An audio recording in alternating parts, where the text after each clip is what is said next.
All right. Hello, everyone. Hi.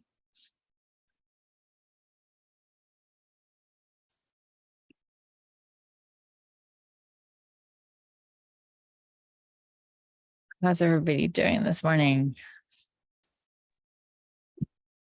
Doing good. Good. Pretty good.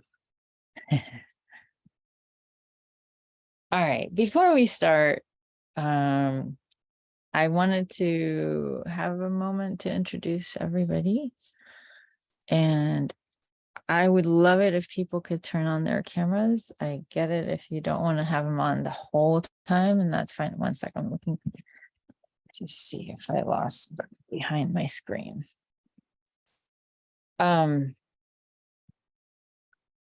But I think it's nice if people can see each other a little bit. Okay, thank you.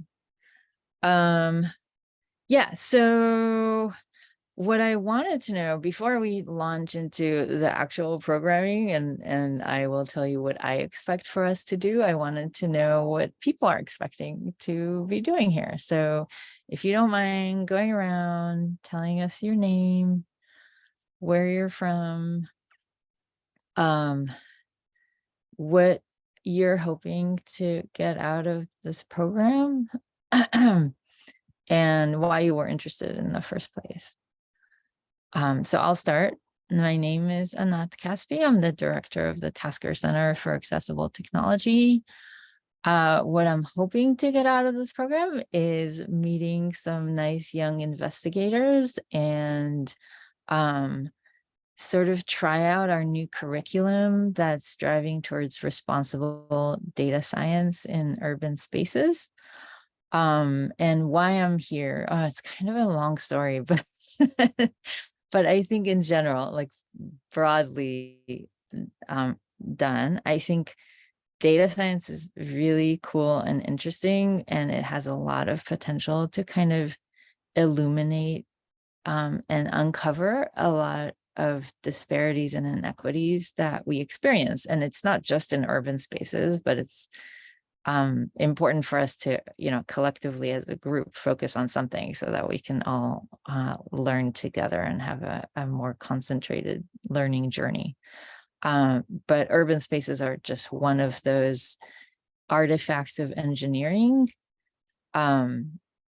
that have created some inequities among people. And I think data science is just one part of being able to explore that. So there are going to be other parts like storytelling and understanding people's lived experiences in those areas. But data science can help us understand sort of the larger underpinning of the numbers, like how does it all play out at scale as opposed to a single person's story, which is also important, but it just tells a different story. So that's what attracts me to this area. I'm sure Zoom doesn't organize all of us in the same way, so why don't I should probably go next though, because absolutely, I'm the other. So and then you want to call on people after? Yeah. Okay, sure. Great. Okay. Yep. So my name is Cole Anderson. I'm the other sort of co-instructor for this course. I handle some of the GIS stuff, geographic information science stuff at the Tasker Center. I just finished recently with my master's of geographic information science from the University of Minnesota Twin Cities. And I am here I'm with the Tasker Center because I really have a goal of using open source data to make the world a more equitable place for people with disabilities. I myself am physically disabled and have had lots of situations where I think this type of technology, this type of geospatial technology could really help make the world a better place for everybody. So I'm looking forward to teaching some of the more GIS software related components of this course, and hoping just to, I think the more people who get involved in this kind of thing, the better. So I'm looking forward to just seeing other people's thoughts and opinions and what some more young people have to offer this kind of up and coming geospatial revolution. So looking forward to it. And I will go to Sanat, is next on my screen. So Yeah, hello. My name is Sanat. I'm a rising senior in Tesla STEM High School. And the two big reasons I want to be part of this is first off to work with you guys because it's amazing to get an opportunity to work with you guys. And secondly, to simply learn something new and go beyond my just academic interests in CS and actually work on a project. So those are the two big reasons I'm here. all right, and if you just call in somebody else, that would be great. We'll just do it like we do Sure. at our meetings. So Darsh. My name is Darsh. I'm a rising junior at Sammamish High School. I wanted to join this because I wanted to find like a research project to be part of. I'm kind of focused on like fitness, so I would like to do something related to that. That's pretty much it. Can you popcorn to somebody else?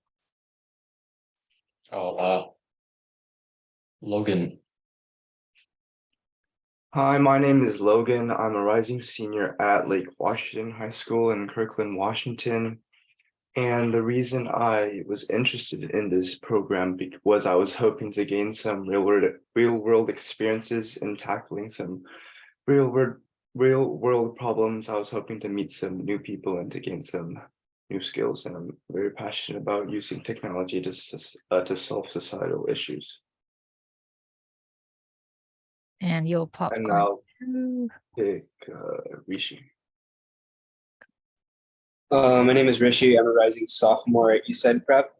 I was interested initially because I've done some projects involving bigger data, but I've never produced like a real tangible product that could help people out of it. So I was hoping that I could, actually help somebody with a product coming out of data analysis. Sienna. My name is Shauna and I'm a rising senior at Interlake. And I'm in this program, or I want to be, because I'm interested in CS engineering, and also I've worked with people with like physical disabilities, and I want to combine these interests to help and uplift each other. Thank you. And you'll Kiona. I'm Kiona. I'm a rising senior at Bellevue High School. And I'm interested in this program because I'm interested in learning more about data science and bettering my skills at it. And also, I was part of the civic change making cohort last year, and that really inspired me to look at our urban infrastructures and see what can be improved and made more equal to improve our society. Angie. My name is Angie. I'm a rising senior at Newport High School in Bellevue, and I'm interested in this program because I really hope to improve my data science skills while also making a change or like an impact in my community and like working alongside other students who have different backgrounds and perspectives than me. Yashida.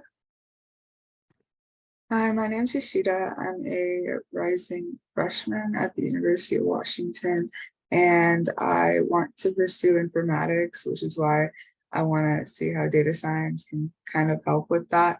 And I've also worked with people with disabilities a lot, so I want to just take it a step further and see how data science can help with that. Arya? My name is Aryav, and I'm a rising sophomore at Newport High School. And why I wanted to do this is because recently I've done something with mind pathing. So I feel like it could help us people with disabilities. But other than that, I'm pretty passionate about this topic. I think, yeah. Well, I'm super excited that everyone's here. It's really great. I wanted to talk, should we talk about logistics first just to get it out of the way? So we'll meet for 2 hours every Tuesday. I know people have different capacity. And so my hope is that at most you'll miss 3 meetings and we will record the meetings. And so that's why the recording is on. It's not going to be shared online. It's just going to be shared for the people in this group who miss some sessions so that you don't get too far behind. So if that was a question as to why we're recording this, that's why. I do the purpose of getting us all in the same room for like 8 weeks is really just to get the fundamentals together so that we know what we mean when we say, oh, okay, map this, or we have some common understanding of map projections so that we know that when we gather data from different sources and it's open source data, sometimes they won't be in alignment in terms of what the projections that they are using might be, so that having these fundamentals kind of in your back pocket is really important so that you have common language with other people who are working in data science and specifically in geographical information science, which is a lot of what we're going to do. Can somebody tell me why the two are connected for our purposes of studying urban spaces? Why am I connecting data science and specifically geographical information sciences?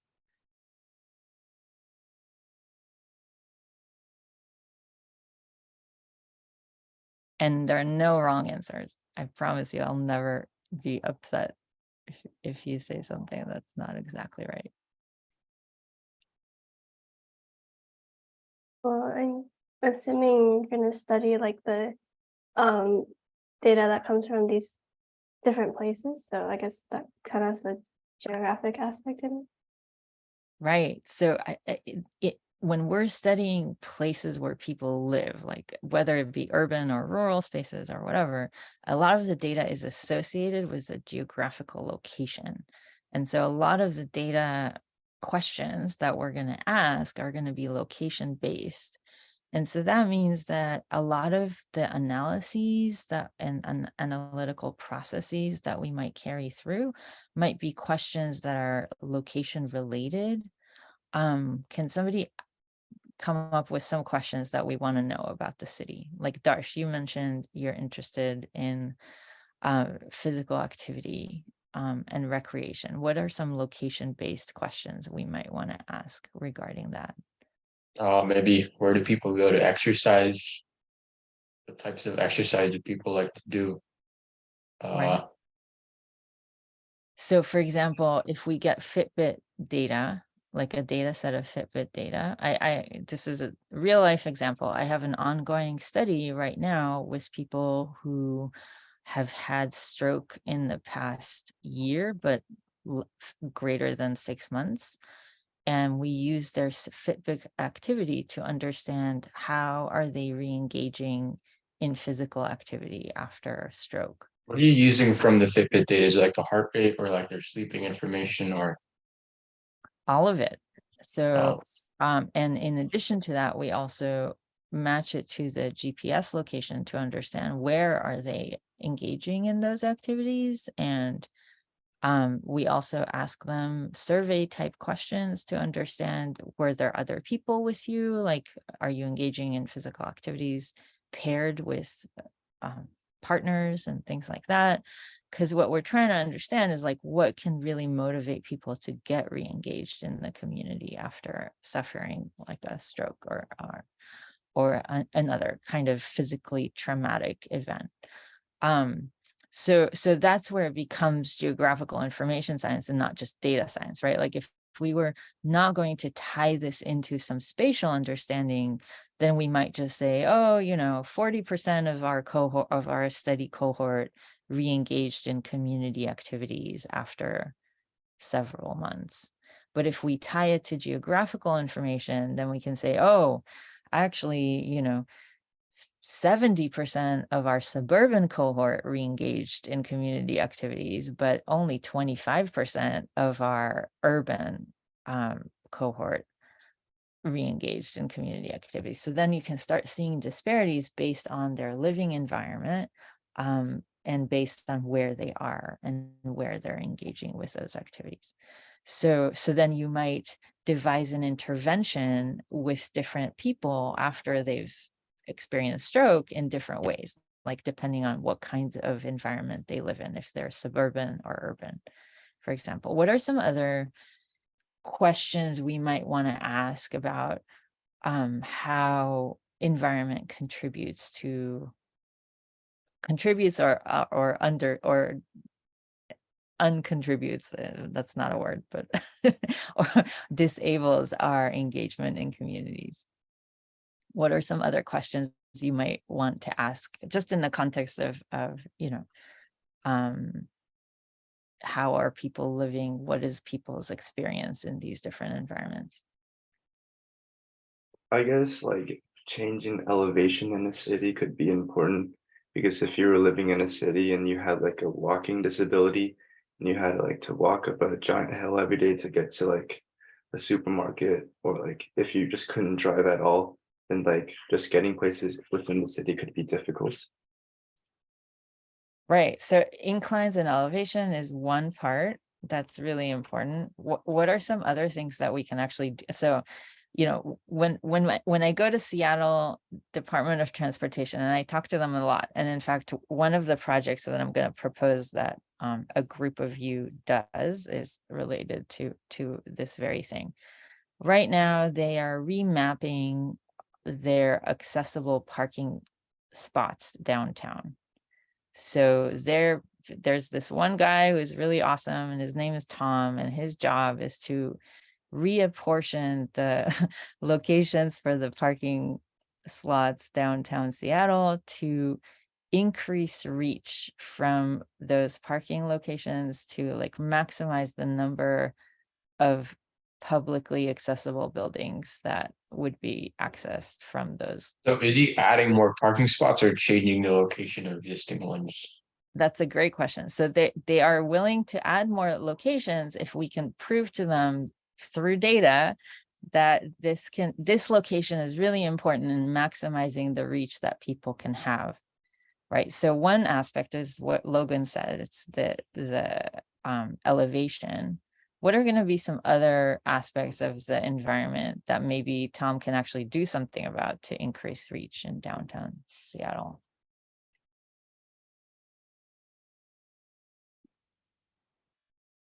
Maybe you could look at like a really popular place like strip malls or something. And like have like people or places people go to a lot and add more parking spots there. So that's true, but I think downtown is a little bit more dense than that. So Right. certainly this would be a positive outcome in those locations where it's sparse and there's like nothing around, so you wouldn't necessarily walk to a strip mall. that's why they are strip malls.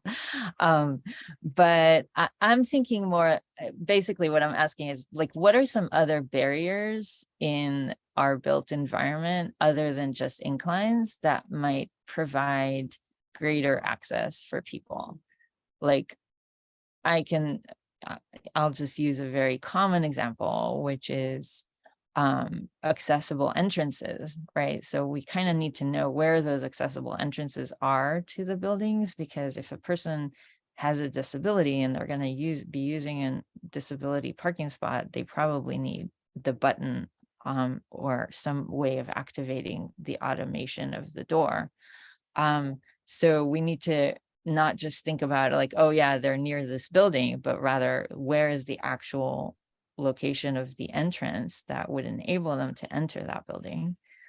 So that's part of the data that we might want to gather. And then we might suggest for the building owners to improve the location of the accessible door, right? To make it closer to where we are planning to put the parking spot. What are other barriers that kind of the city gets more involved in? I feel like many barriers could be like stairs and like parks. So like they can't really go up that, and then they might have to go around it, but like it might be like rough terrain around it, like rocks or something. So that won't be easy to go up. So I feel like if we planned out ramps better, that'd be a lot more helpful. Okay, wow, well, you just named like 4 things. Okay, so which is great. So one, we want to know, like, is the full path from that parking spot to the entrance paved, right? Like, is it actually paved or is it gravel? Because that's a big barrier for a lot of people. Like, whether somebody's wearing high heels or someone is using a wheelchair or someone's pushing a stroller, or if you have a dolly with a delivery, like all of these people really want the surface to be paved, and they want it to be paved well. So that was the second thing you were talking about, which is kind of the quality of how well the surface is paved. And then you also mentioned ramps, which is, to bypass stairs. And that's important. And there's also the aspect of curb ramps, right? So like if the parking location that we've identified as good for Tom is across the street from this particular building that we're trying to plan access for, like we want to make sure that there are curb ramps on both sides of the street so that somebody can easily cross that street. So these are all location-based data, right? Like we're going to be collecting the locations of all the curb ramps. We're going to be collecting the locations of all the surface disturbances on the sidewalks and whether or not they are paved. Like that is all geographically tied data because it's based on location. And it's connected to like, how does the person who parks in this location traverse the terrain to get to that accessible door? So these are all reasons. So it's not just about the incline, right? Like it's not just about like, do they have to hoof it up an 11% grade? But there are all these different aspects that humans with our, we bring to the fore a lot of needs and preferences about how we travel. And so all these details are going to matter. And so when we do some data analytics about how we get around, all of these things should really factor in. What about non-physical things, like if you're trying to like find a job and like people don't know if you can do the job since you're disabled or something. Right. So that goes into sort of very different aspects of data science, but there are a lot of recent software companies that have come up in terms of being able to do some analytics on CVs and resumes and identify what they consider to be good candidates. So we'll talk a little bit about how we train these AI, machine learning, and data science artifacts and why bias may arise in those trainings, right? But broadly, because it's been in the news so much, can anybody give me like an idea of why it's risky to undertake such, like, or how about this? In order to do responsible data science, what should we really make sure about when we undertake such a data science project, when we're trying to create a software AI agent to enable us to do some kind of filtering on any data, actually? I think just making sure your data set is like actually diverse enough, so that there's no bias coming in through the data sets, because a lot of the data sets that people end up using are very undiverse because it sort of reflects our society. So yeah, it's something to keep in mind. Yeah, Darsh, were you going to say something? And then I'll respond. Yeah, I said be unbiased. Yeah, so I think that's broadly writ. That's right. That's absolutely right.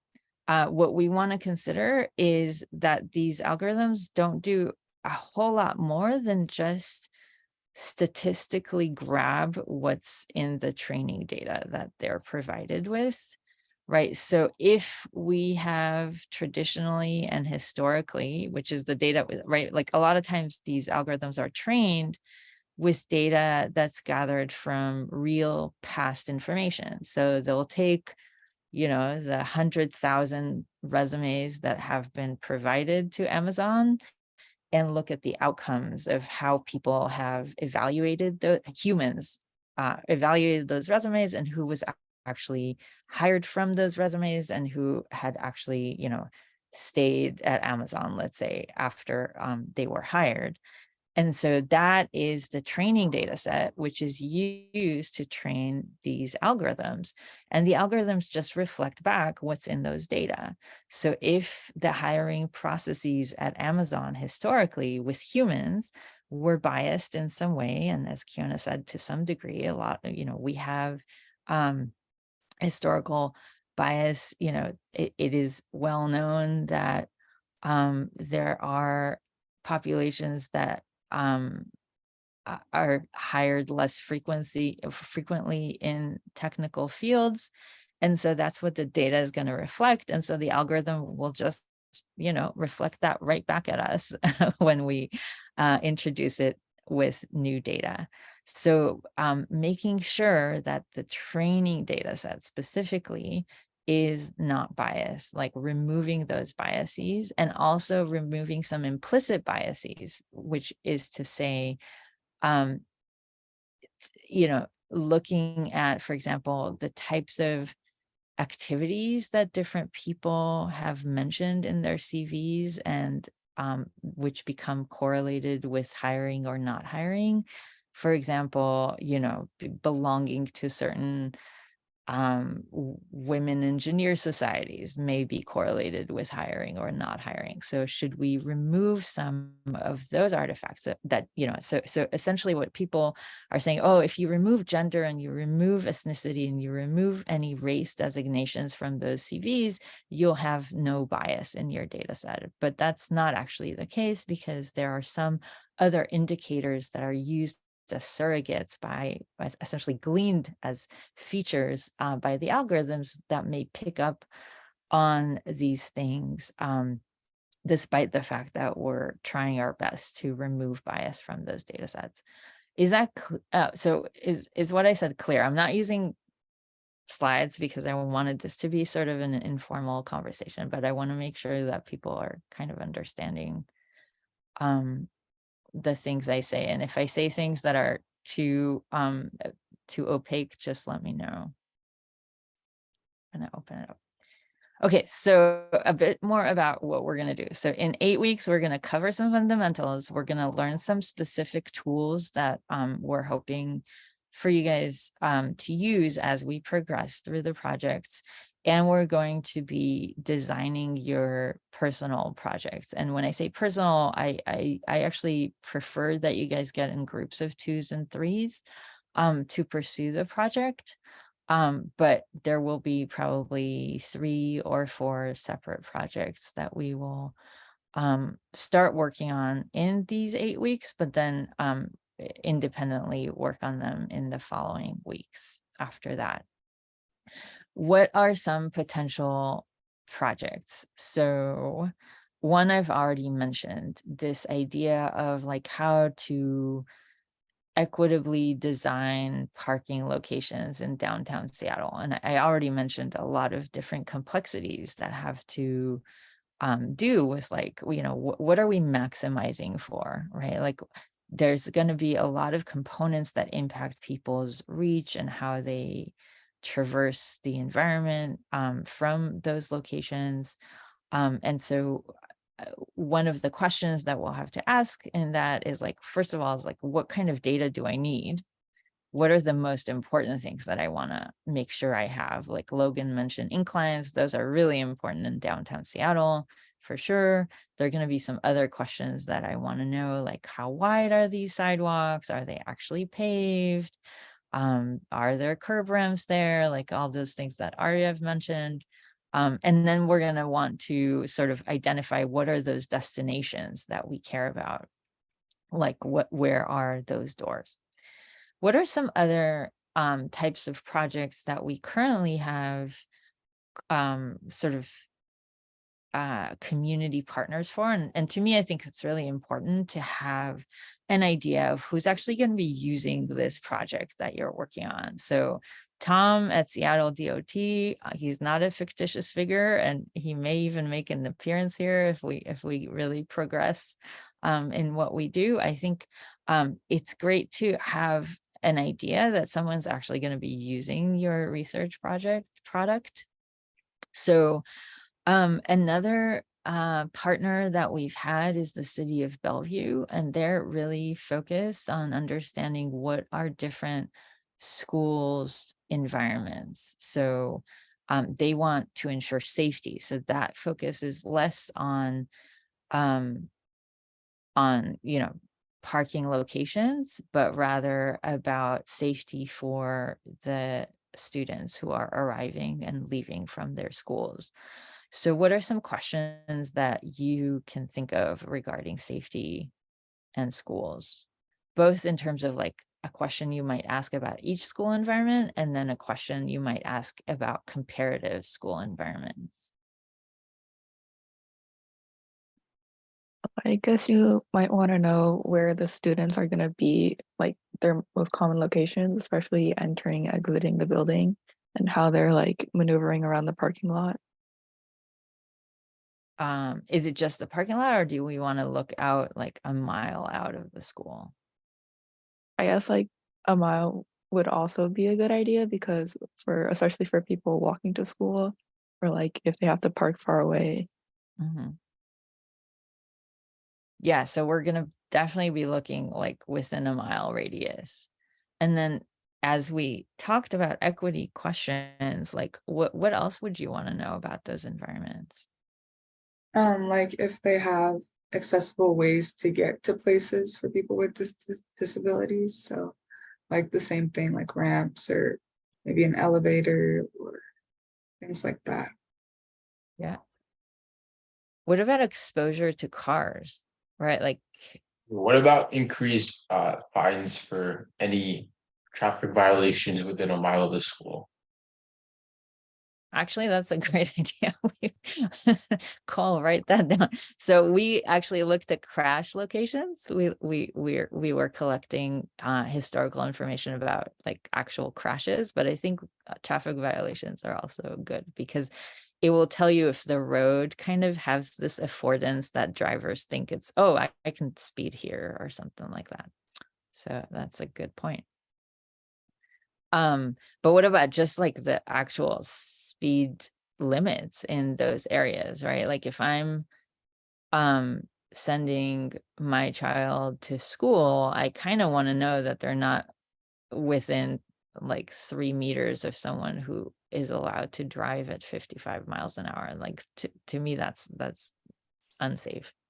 I feel like schools own speed limits already, like next to most schools, you'll see like a yellow sign like 20 miles per hour while the light is blinking or something. Yeah, but the reach of those are pretty limited. It's like within 1 or 2 blocks, but a lot of students are walking half a mile, 3/4 mile, a whole mile away from the school environment, and by then like those signs are no longer there. So I totally agree that in the immediate vicinity, that's true. Kiana, were you going to say something?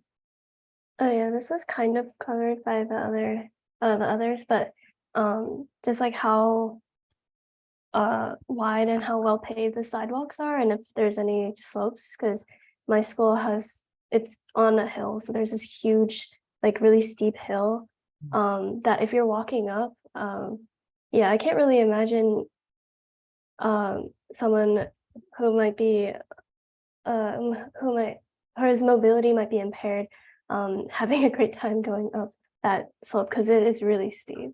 So maybe just having a lot of different ways to get into the school. We kind of have like a back entrance that's a lot less steep. And it has a little ramp, so it's definitely more accessible there.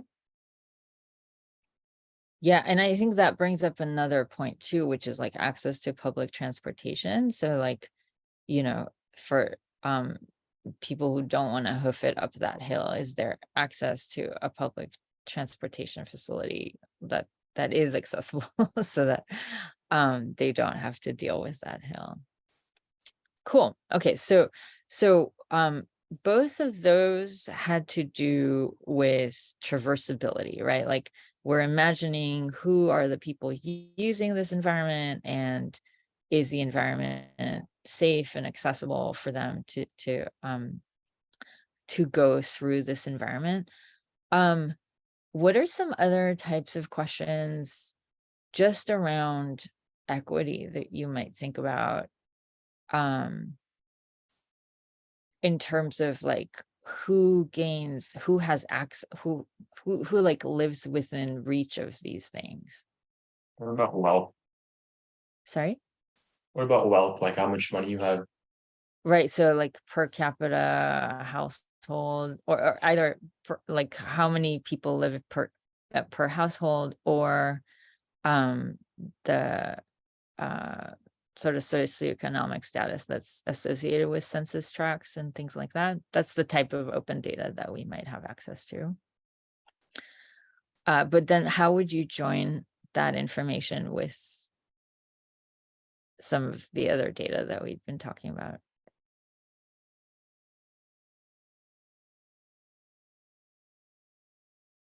Darcy, Like Bellevue is a historically rich area, and the Bellevue School District is pretty rich, but some other areas in a little bit more rural Washington are a little bit poor, probably don't have that same access to facilities or equity as there is in Bellevue. Mm-hmm. So what would you look at essentially? What is sort of the data type question that you might ask? Maybe like household income versus money spent on accessibility. Okay, so just spending on accessibility. I'm actually not sure, I'm trying to think about like whether public investment is easy. Public investment data is easy to get at. I'm not sure. And it's hard to identify really clearly. That one of the issues with public spending on accessibility is that it's typically tied to other projects like Bellevue or Seattle or Kirkland. Like nowhere are they required to make novel projects around accessibility, but if they happen to be fixing a street or building a new building, then they have to bring everything up to code with regards to accessibility. So a lot of investments in accessibility are actually tied to other new projects, essentially. So it's hard to actually clearly identify what was the investment here. Does that make sense? So like if we were So building, you're saying people don't focus on accessibility unless they need to? sadly, yeah, because the ADA, which is sort of the governing regulation around this, and also the Rehabilitation Act of 1973, both are explicit about how cities are supposed to have an active plan on how they're going to remediate accessibility concerns, but there's no funding behind it. So they always have to attach those activities to other kinds of public investment. So that's typically how the sausage gets made in terms of urban planning, unfortunately. Cool. We're I don't want to take up all this time when I know Cole has a program that he was going to show. So I'll just show you a little bit about how we approach these types of questions. And then we will go to some hands-on activities with QGIS, which is going to be the software program that we'll be using to do a lot of the mapping, and also where we're going to be using Python scripting to kind of work with the data. So let me bring this up.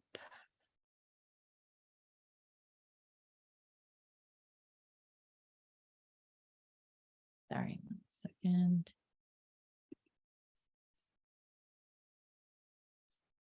Oh.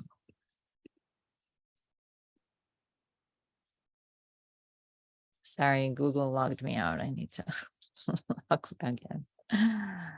um,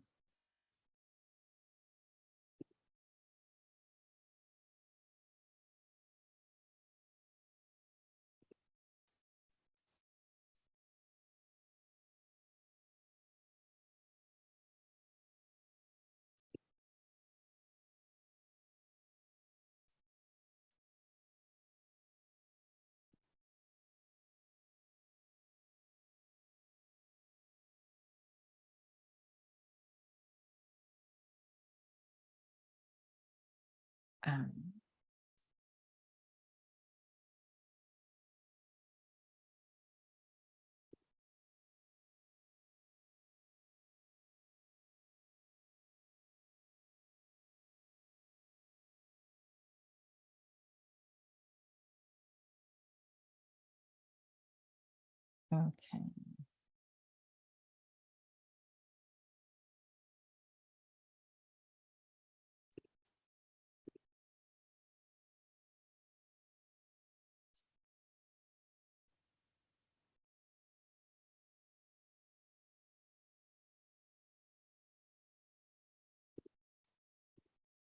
Are you able to see my screen?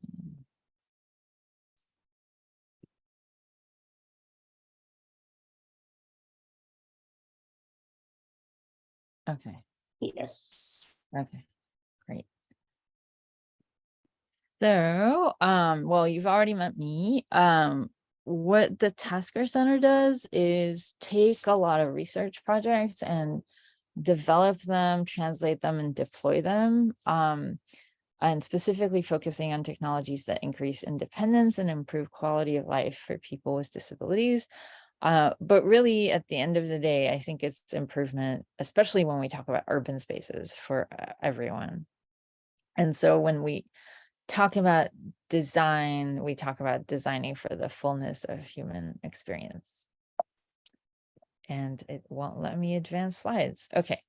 So one of the questions that we actually had started with, which were not these like more global questions about data science, were the fact that a lot of us don't get good information from the digital maps about, can I get there from here? Right. So I think Kiona mentioned at her school, there's a huge incline, but if you ask Google directions to say, can I get from down that hill to the school, it won't really give you any difference in terms of like going up a big hill versus, going on flat land. And in general, pedestrians really want to know a lot more information than what is currently provided by a lot of those maps. And so that question of, can I get there from here, is actually asked not just by individuals, people who are not motorized, like somebody mentioned, like not being able to drive, but also agencies are asking these questions and companies are asking, like, who can get to our business location here? What kind of infrastructure is available for them to get here? These are all relevant questions. And so what's currently open geospatial data is somewhat lacking in terms of being able to provide that kind of information. And so part of what we will be doing is sort of identifying like how can we enhance that kind of information. And one of our projects is specifically about mapping that kind of data, but also how can that data then be turned around and used to improve traveler outcomes. And it's not just for travelers, but also these bigger questions about reach, right? So we were talking about disparities among different neighborhoods, and Darsh brought up wealth and socioeconomics. Maybe some of the questions we'll be able to answer is like, are wealthier neighborhoods enriched for recreational activities? Or conversely, like maybe that's not the case. Maybe in fact, in like suburban environments, they did invest more in more frequent access to recreation and parks. And so perhaps that reach is better in areas that may not have enjoyed the same socioeconomic background. So these are things that we may be able to actually ask with data and understand what the true reach in those locations are. Like, you know, it's great if there are parks all over the place, but if the streets and sidewalks are not paved, then that actually limits who can reach those locations. So that's how the information that we're collecting about geospatial access can impact the types of analyses that we're going to be able to do. So we already did the tell us a little bit about you, so I'll skip through that. We'll talk a little bit about geographical information science. So I just mentioned those words, but do people know what geographic information science are or is? And I'll take someone calling out. We'll go into this. I don't know what it is. Too. What's that? I heard two voices. Oh. Sorry, I said we'll go more into this next week, more into geographic information sciences in depth next week a little bit too. Fair enough. But just an introduction would be helpful. Yeah, I just don't want to be throwing words around that we haven't. Yeah, right, exactly. So we kind of implicitly defined it. We said it's data that's tied to location.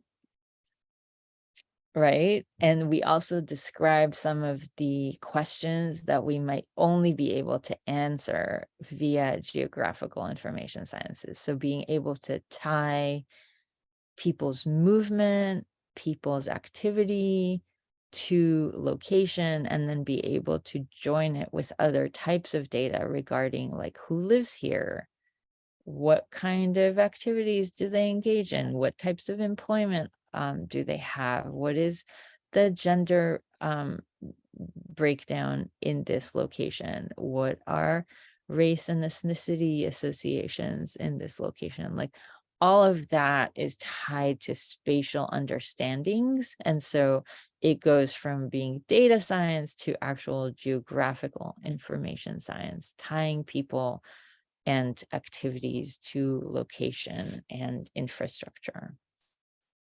Did somebody want to add something to that? Okay, let's see. All right, so the way we typically work with all of these types of data is through what we call layers. So the real world is quite complex, and it's a composite of all of these things that we talked about. We talked about, you know, where are people living? What is a census tract, and who's living within this census tract? So that's population demographic type of data or population information. But then there are other types of ways to sort of break down what's happening here. There could be land usage. So you can have sort of like a grid light formation that says for every box, like how is this parcel of land being used? Is it commercial? Is it residential? Is this a street space? Is this a sidewalk space? Is this public space? Is it private space? You know, so that's another way to look and parcel out the world. So that would be one individual layer of data that is spatial. You might have elevation information, like was mentioned earlier. I'm forgetting who mentioned that. I'm sorry. Try better.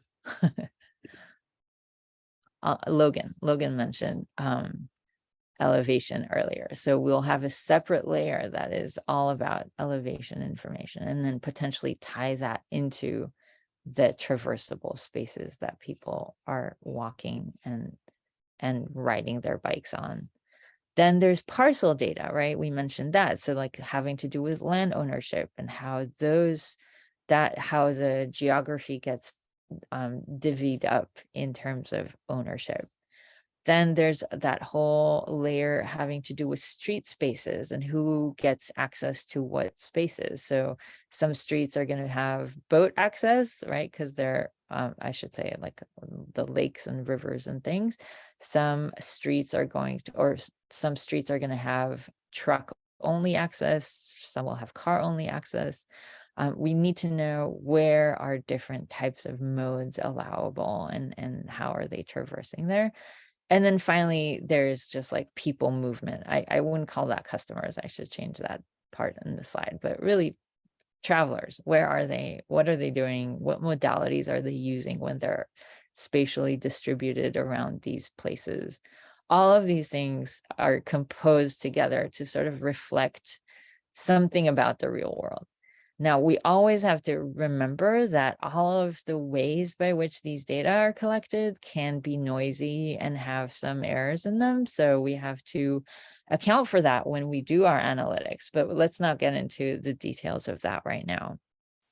What's important is there are lots of different types of everything from data collection to data denoising to filtering and classification to being able to actually handle these different layers. Those are all the skill sets that GIS data scientists need to have. And does anybody want, we've already kind of talked about the importance of mapping, but does anybody want to sort of highlight for us some of the importance of mapping?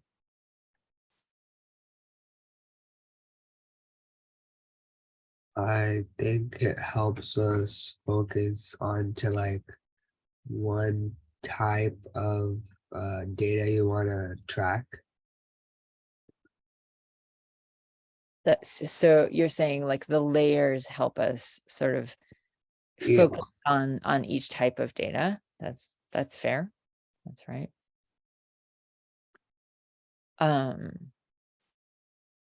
The fact that we don't have to divvy it up the same way each time, right? Like land ownership is divided up in very different ways than, say, the land usage map. And What do you mean by parcels? So when you go to any land and use office in any municipality, they will give you a map that's very similar to what's here. It will say there is a lot, here's its location, its boundary is this, and it's currently owned by Mrs. Jones. And here's the history of this parcel. It was last sold in 1988 and to Mrs. Jones by somebody else, and who knows, right? The way that land and use facilities think about their cities is very different than the way somebody from the Department of Transportation thinks about their city, because their maps and the way they divvy up where things are and how are they used, they really are thinking about how are we pushing cars through. More and more they're thinking about how are we allowing people through. But previously, like, the entire lens on the world is through like, is our car throughput sufficiently large in the area we're responsible for? That would be the Department of Transportation lens on the world. And so that really shapes how they map out the world. So maps have a really deep connection with how it is that we are thinking or conceptualizing the world. And that's why it has a lot of social value. If you look at really old maps, they tell us a ton about what were some people's prejudices and misconceptions about the world that they were living in and how they were treating it too, right? Like, for example, early maps in early colonial times, they were only looking at how they were parceling out land ownership in the colonies, they weren't at all considering the fact that lands that they haven't like annexed were actually owned by other people. And so that's not at all reflected in those maps. And so there's a huge social value to maps because it gives us a purview or a window onto how is the mapper conceptualizing this space and the kinds of spatial understandings that they have. So there's a lot of value in mapping.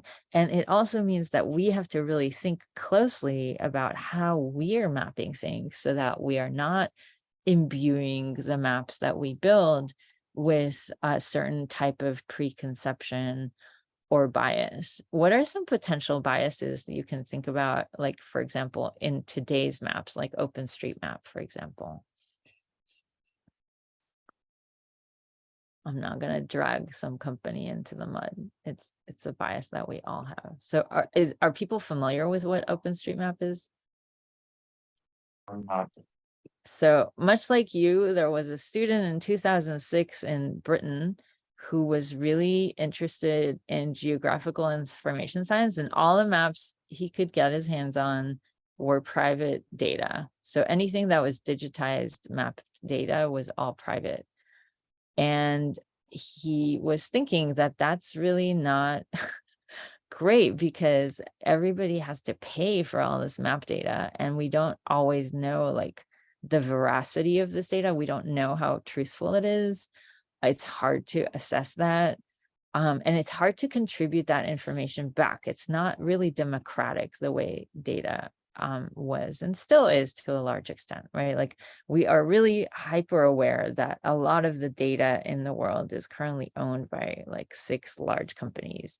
And there's very little conversation among like between those companies and their data and the truthfulness of that. I'll give you an example. Like in 2019, I found an error in Google Maps and I reported it. And I saw that that place in the map was reverted back within a couple of weeks to where it was before. And I was like, okay, this is annoying. I tried it again. I reported it again. It reverted back within a couple of weeks again. And so in 2023, literally 2 months ago, I get an email that they finally reviewed my contribution and they agree with my assessment of what's happening there. And so now Google Maps is corrected for that one location. Now, the reason I cared about that location is because it impacted how deliveries are made to my home. Because like taxi drivers would map it out on Google Maps and they would get to the wrong street, and because they didn't realize that the 2 directions of the street were not connected. And so it had an impact on my daily life. And that's why I cared to make that contribution back to Google. But it took 4 years to democratize that process. That's not very democratic, right? And by the way, I've since moved away from that location. So it's like, you know, that was not a real way for me to provide truthful information and have them ingested in some realistic way. So the student in 2006 said, we need to create an open source, open and shared data for mapping so that people can contribute their real world experience with this data. And so he created this resource called OpenStreetMap. But you know, we've been so trained by our society, for example, to be so autocentric that for the first like 16 years of that data, it really didn't have sidewalk information at all. Like it was just focused on people providing and contributing and volunteering their time to map out roads. That was really the big focus there. And Google so Maps is still pretty bad at sidewalk navigation, though. what is still pretty bad at sidewalk navigation? Google Maps. Oh yeah, they're terrible. They don't have, they have the ability to get that data, but they don't use it at all. Absolutely, which is why it's so important for us to contribute that data in an open shared kind of way, right? That's exactly the point of this project, which is to say, without our own way of consistently collecting information for pedestrians, like that information does not exist for Google or Apple or, you know, any of the big maps, because they don't see the social importance of non-motorized transportation, like people getting around by walking. It's getting better, but it's certainly not there. And so right now, the way either Apple or Google or any of the mass-produced apps model humans in like traversing through the environment, they're essentially assuming that you're a slow-moving car. So they'll put you through a road. They might put the dots on like one side of the street or the other, just based on like shortest distance, right? So if you're going through a neighborhood and your destination is off to the right, they'll keep you on the right side of the road. But that's really an artificial way of mapping you through here. They have no knowledge of, is this sidewalk paved? And, you know, does it have the right width for you if you have a particular width requirement? And what if you're pushing a stroller or using a wheelchair? Like, do you have curb ramp access? Like, all those things are completely glossed over by Google, Apple, all of the mass-produced apps. That's right. So, but I'm just saying, and I wanted to highlight this, that even when someone took upon it themselves to democratize this whole process, they weren't focused on these environments for pedestrians or bikers or anything like that. Like, that also took many years of changing our social focus on the importance of non-motorized transportation, on getting around by active means of transportation, to start getting a lot more traction around the social importance of mapping sidewalk information and bike lanes and, you know, spaces where micromobility might be able to go.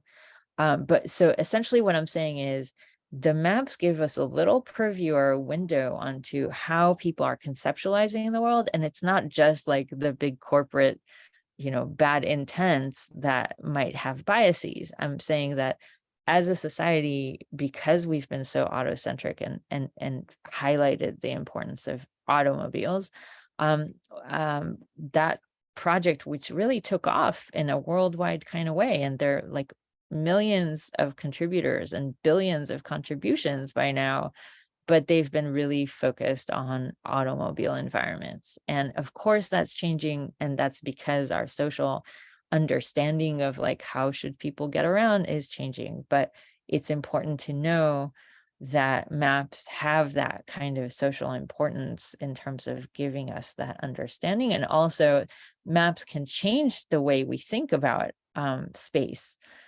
because, you know, we'll be able to see where land investment has been made in non-motorized transportation and pedestrian spaces and parks and schools and opportunities for healthcare and education. So, all right, so I am going to do a really quick overview of open sidewalks, which is a proposal that we've made and a project for mapping pedestrian spaces. So what you see here is a very small snippet of Seattle. And what you see are the lines on the sides of the roads where we're really kind of focusing on where are there sidewalks and where can people use non-motorized ways of getting around, as opposed to focusing on the streets themselves. So this project was started by the Tasker Center. We are mapping sidewalks because of all those things I mentioned before. So that kind of led into that. What features people care about in detailed maps are sidewalks are some of the things we discussed. Like, is this paved? Can I count on the surface being good, not just paved, but actually, you know, not no uplifts and no breakages in the sidewalks.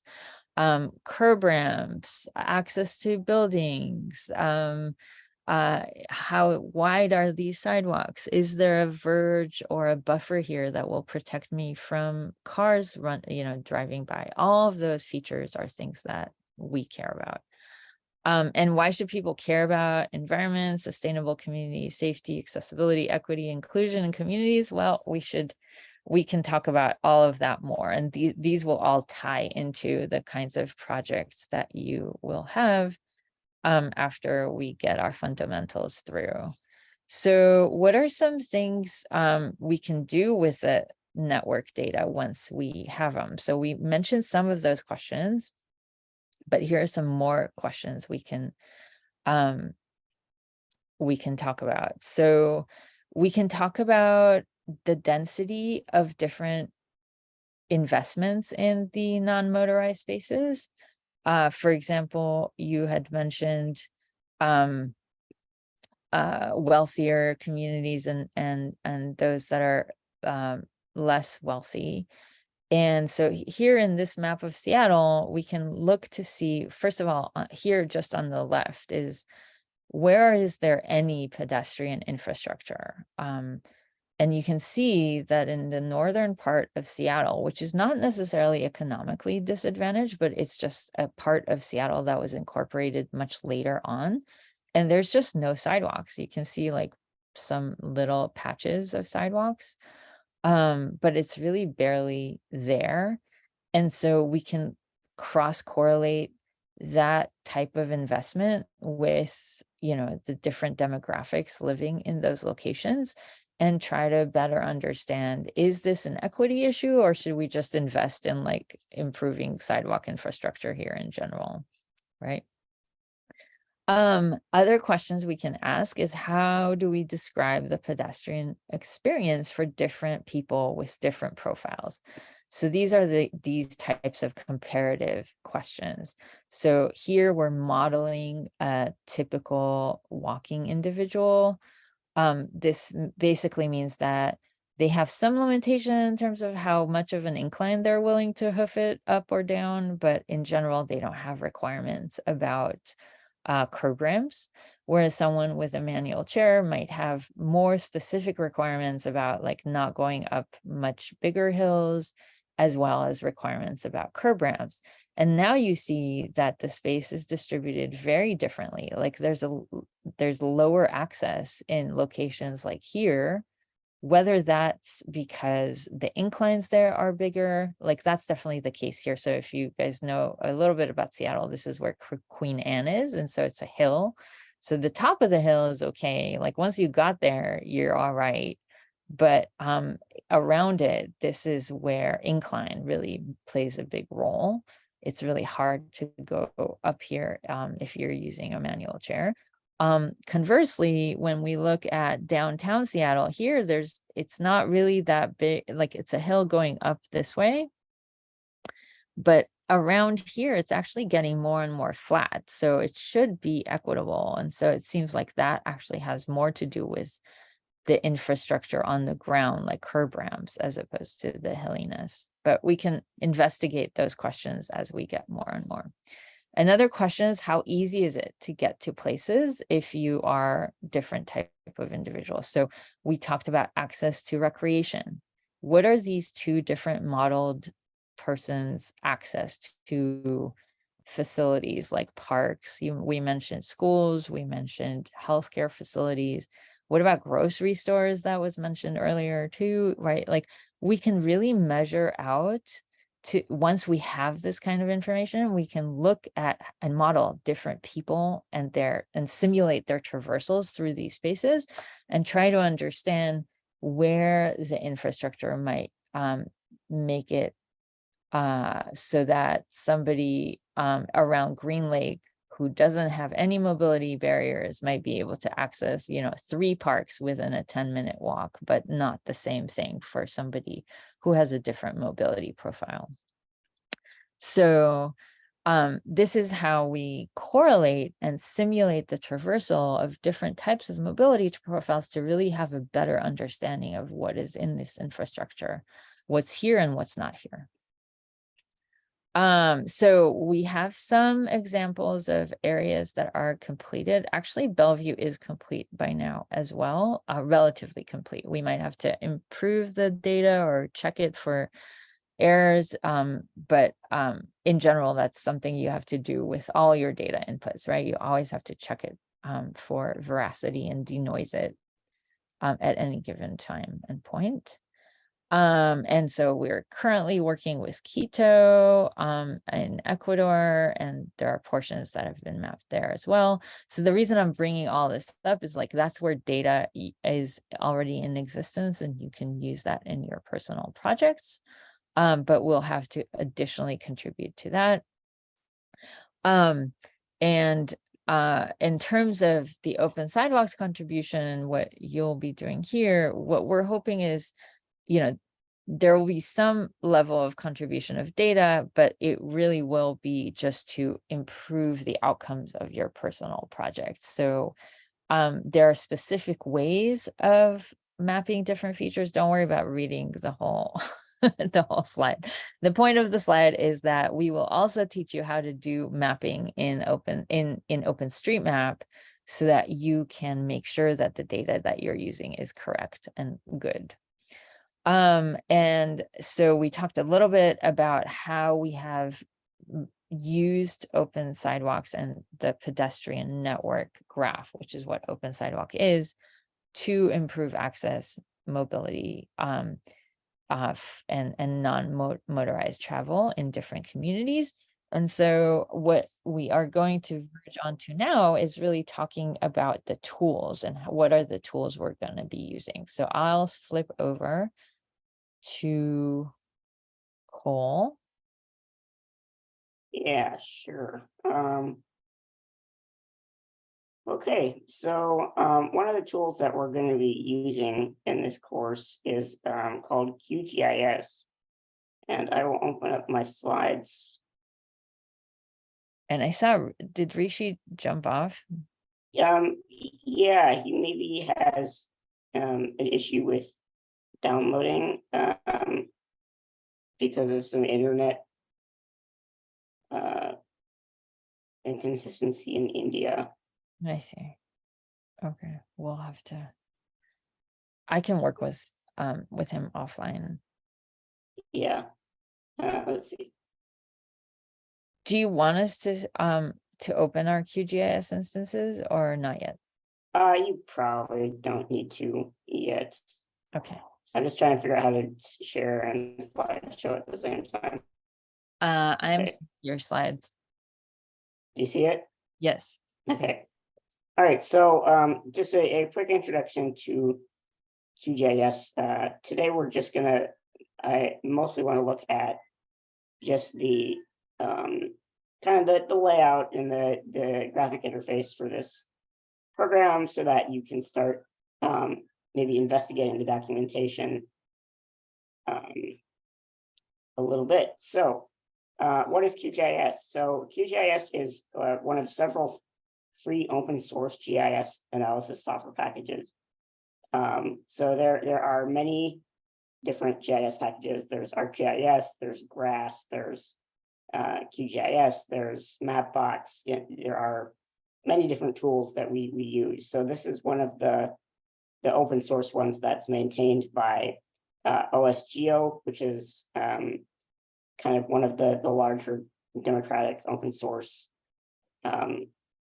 geospatial organizations in the United States and in the world. So one of the advantages of QGIS is that it can be used on any system. So it's not, it's Mac, Windows, Linux, Unix, Android. They even have some iPhone apps for collecting data. So there's a lot of different systems you can use it across. It's also very friendly for data formats. Some GIS packages don't really like to use certain types of spatial data, but QGIS is really good at integrating across data formats, and it makes the interoperability really nice. So you rarely have to actually convert data to different formats. There's also an organization that's actively updating and improving it. So when I put this slideshow together, it was version 3.32, and now I think it's 3.33. So they add improvements regularly. When I was using it in college, it was 3.1. So it's certainly improved a lot. And it's also a volunteer run. So it's very much open source friendly. And then I have some links here for the user guides for these. And I will probably, I'll make sure to get you everybody these links so that you can start looking at this a little bit more, maybe over the next week. But we'll come back to that at the end. So I don't know how successful people were with downloading QGIS 3.32. It generally isn't a huge download, but it can definitely take a while based on where you are and your internet. But we can troubleshoot that also this week. I guess maybe by a show of hands, who actually managed to download and install theirs? Yeah, that's a good. Or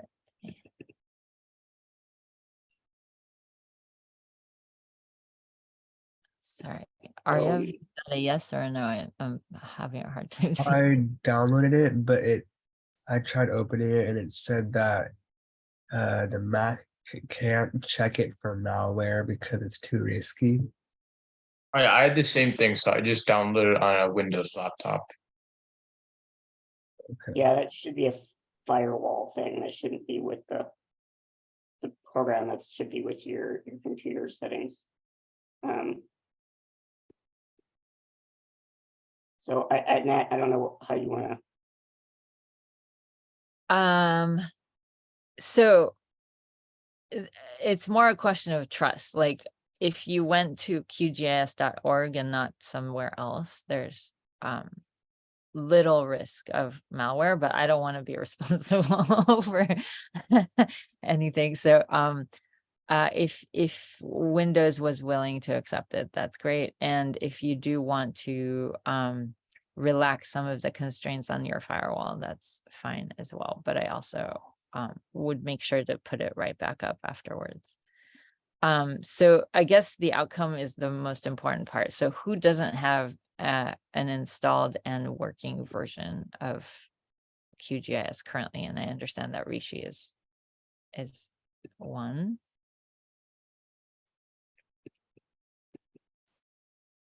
Kiona, Yoshida, and Rishi. And Yoshida, what was the concern with your install? I downloaded it. I'm trying to figure out how to open it right now, but yeah, I'll figure that out. Okay, and Kiona?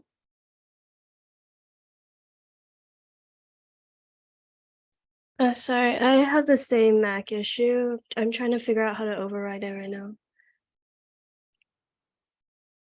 Okay, if at the end of this session that's still a concern, then we can do a breakout and handle it if that's okay. Sounds good. Yeah. Well, Go ahead. hopefully we can get everybody that by the end of the week. Okay. So when you open up QGIS and you're working on a project, this is the interface that you're going to be looking at. So there's a lot of like Photoshop or any other large program, there are really a lot of things to look at. And fortunately, it's all broken down into pretty simple categories of material, and we'll go through this fairly quickly.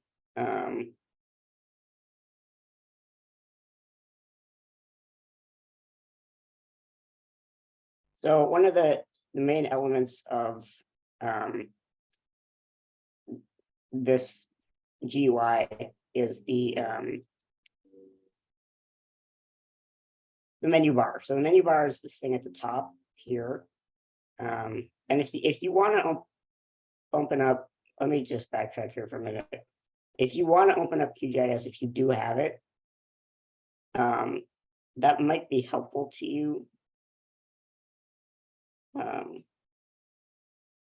There's a lot of this, I can talk about abstractly, but it's not going to be enormously helpful. Perhaps if you're not looking at something. So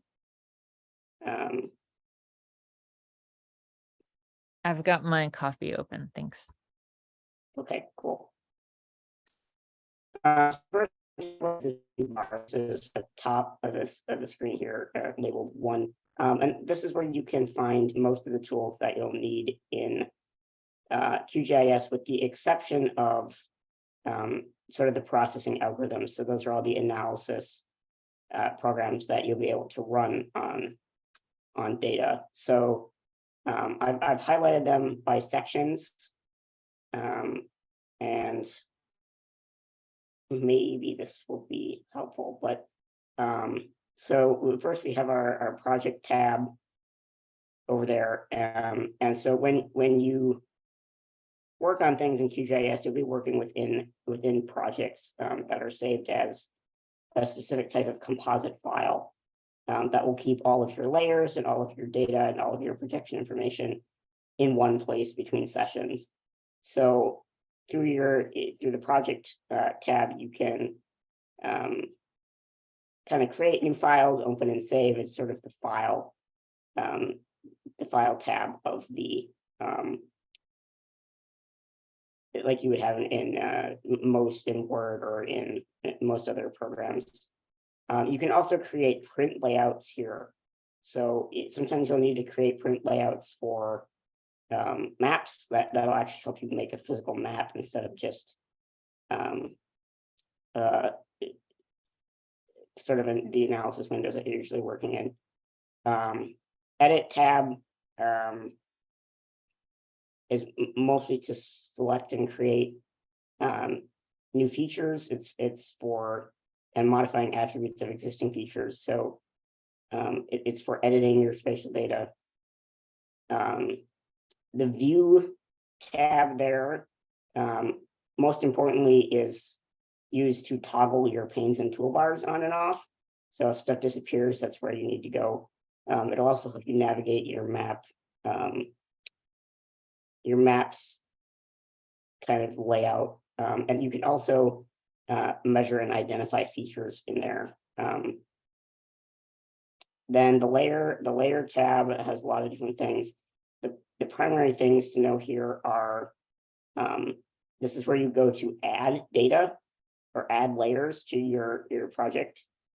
You can also change properties of layers, and you can edit layer attributes there as well. Then the other remaining important tabs here, settings are mostly for changing the interface settings. So that's if you want to basically change the font and icon sizes, which I find is very helpful because they're quite small in the initial when you initially open the program. Vector and raster are two tabs that do contain processing algorithms. So those are tools organized in different families that you can use to analyze your GIS data.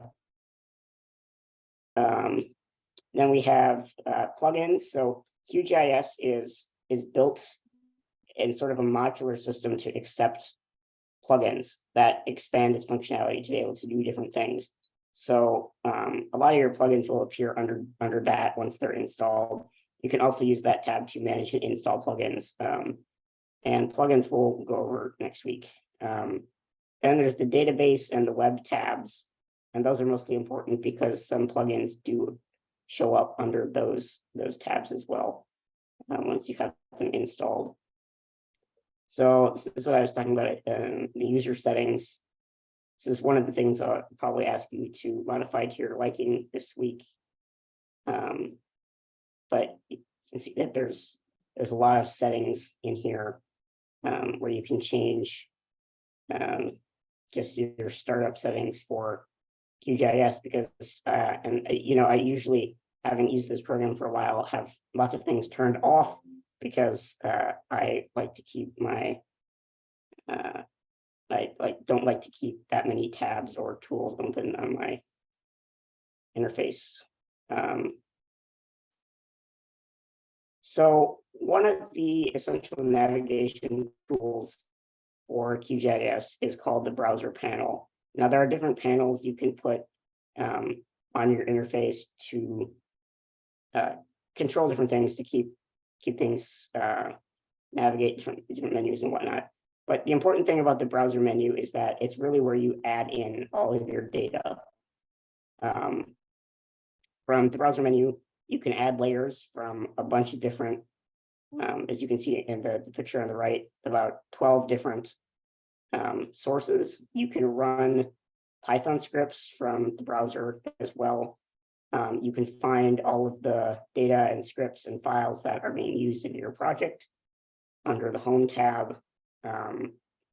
You can create and modify connections to different types of databases, like GeoPackages, Spatial-Light, PostGIS, depending on what kind of data you need to pull in. And then also tiles and web services. So these are different ways to get GIS data into the QGIS analysis program.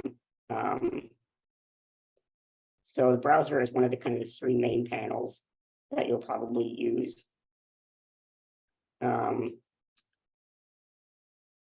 other one is the processing toolbox. So usually these are the two panels that I keep open. And the processing toolbox is where you'll find all your GIS algorithms. So tools that are joins, tools that are overlaying different layer features, tools that are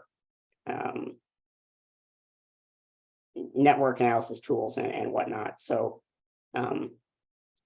you can also run scripts and create models in here. So there are many different tools available, as you can see over there, with additional ones that get added in as plugins. So and they're generally assorted by what type of tool they are. And then when you click on one, you can, you generally get a dialog that'll ask you to input a set of parameters that are fitting for that tool. And I will go over opening all of this in QGIS when we're done with the presentation here, because I realize it's a little strange to have this abstractly on slides. And then the other two panels that are important are the layers panel. So that helps you manage all your different layers of data, if they're visible, if they're grouped together. And then the layer styling panel also allows you to change your symbology, which is how all of the layer data is visibly represented. And that will update live generally as you're editing it. So the three main panes are, four panes are browser is adding data, processing toolbox, which is doing your actual analysis in the program. And then the layer panels are for how do I want to display this data in a way that makes sense, or is as needed for the analysis that I'm going to be conducting. So there's that view tab on the menu bar. Once again, you can look at what panels you have available. So like I said, I have that layers tab, the processing toolbox, and the browser all up at any given time. There are also toolbars. So if you're using a particular tool often, there are kind of pre-made pop-up toolbars where you can just click an icon to carry out a task, execute a task. And you can also turn toolbars on and off via that view menu. But I personally like to keep my toolbars pretty minimized because I'm able to find most of those things from menus elsewhere. So it's all a matter of personal preference for how you like to go about your task in the analysis program. Then the other really important thing in the GUI is I'll call it the one data button, because it really will manage everything about adding and connecting to data. And that is the data source manager icon, which is, and by default should be right underneath the project menu tab. And what you can do here is you can create connections to databases and files, very similar to the browser panel, except for sometimes this is a lot more visually user friendly. And there also are some forms of connections that you can only make in the data source manager. So it's sort of a super browser. And so you can also select to add in data based on what kind it is. So that is the button that you're going to use the most for adding in data, I assure you. That's why I call it the one data button. So kind of what we're asking you to do this week is just get an idea so you know where all of the interface items are on the QGIS interface, and to adjust those profile preferences and figure out how to add a simple data layer. So I'm going to move over to QGIS now, if that's okay. And I have a project open at the moment, so you'll see.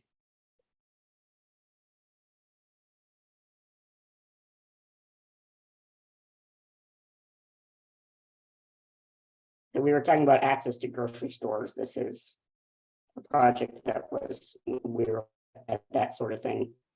Let's see, trying to figure out how to move this share bar because it's in the way. Oh, there we go. Okay, so up here, this is the menu bar. The project, you can new project, open project. So if I create new, this opens up a new QGIS project. And over on the right here, you can see I have my processing toolbox. So tools that are in here are count points in Polygon,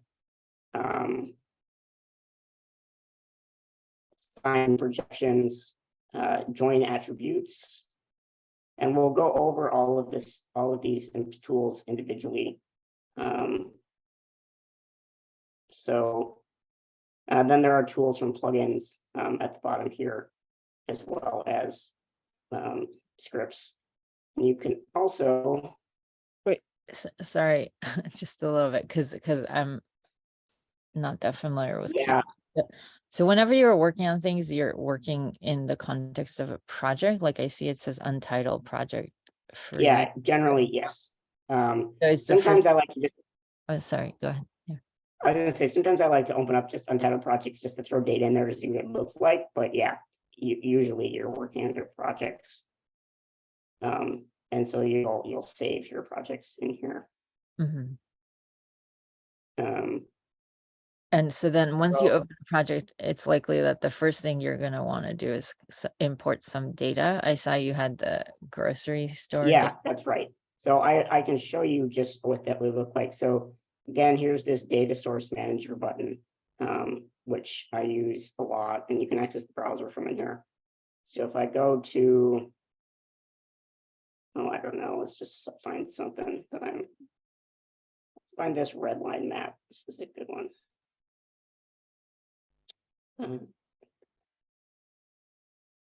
Oh, you have red line data from I have the red line data in here, but I'm just trying to find. That's cool. I mean, I'm thinking maybe we should send around a small file for these guys. Yeah, to be able I agree. Yep. So you can see that this is added as a layer here. So that's neat. I think it's neat just to throw stuff up here.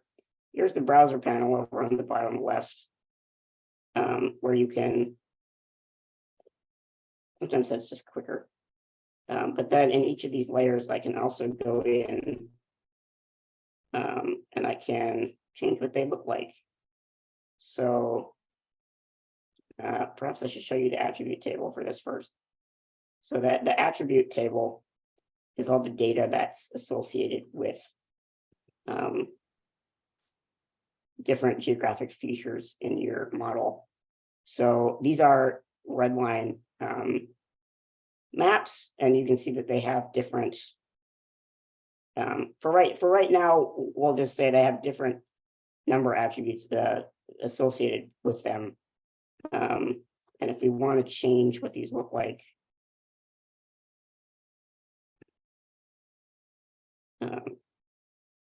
if I want to say what's the grade, it will visualize that for me. So that's just adding in basic layers. This is a tool from the processing toolbox. This is just select by attribute, so you can select layer features by attribute. But as you can see, you need a set of parameters to put in here to analyze these. So this interface looks complicated, and there's a lot of different features for you to get to know once you're familiar with just how do I add data, conduct a basic analysis on it, create a map, and export it to answer a basic research question. But what I have just talked about in the last 20 minutes here should be enough to get you started. The documentation for QGIS is amazing. I'm surprised how good it is, considering that no one is explicitly paid to create it. So I will show you that, because that is probably you're going to probably need to go there a bit.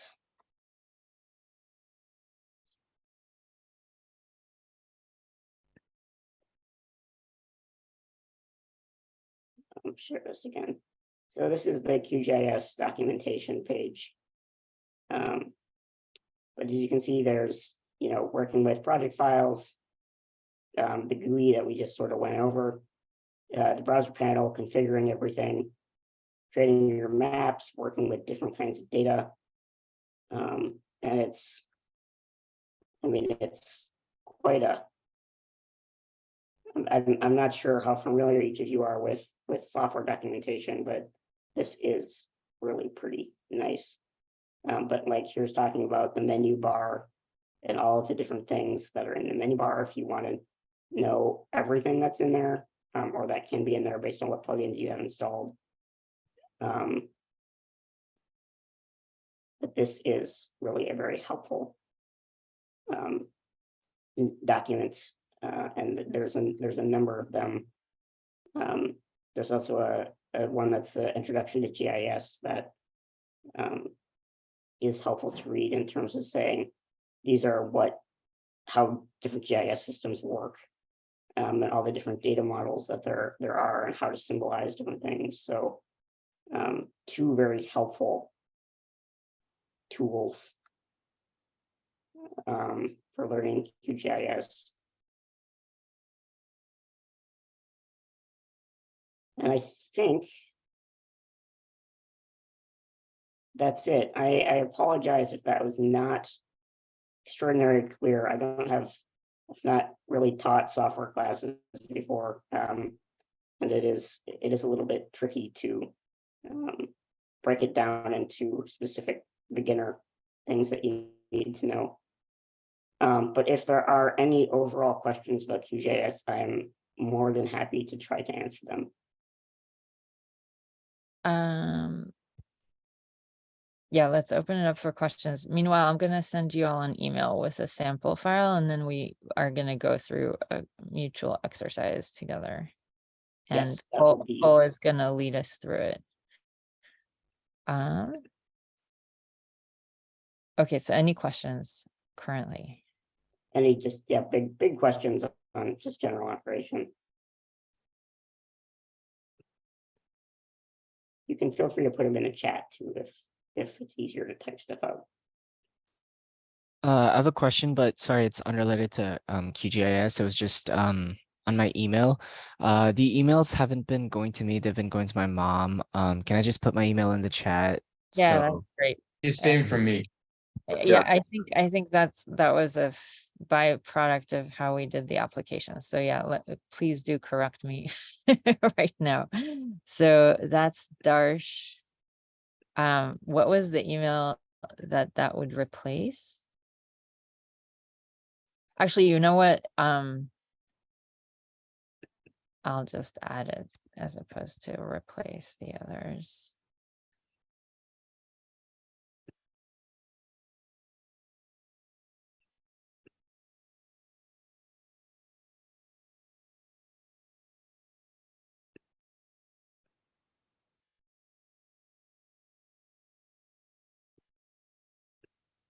While I'm doing this, Cole, do you mind taking attendance? Just, you can take a Zoom picture of who's here, and that will be our Okay, attendance. great screen. What's that? I said, yeah, I'll just do that. Just take a snapshot.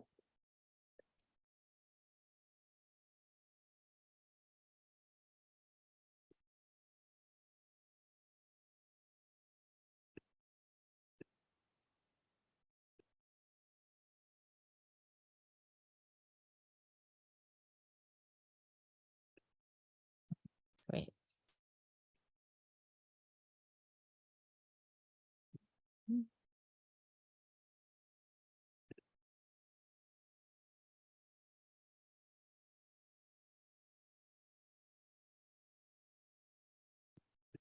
I'm sure I will send it to you, but I'm going to put the link for the documentation in the chat too.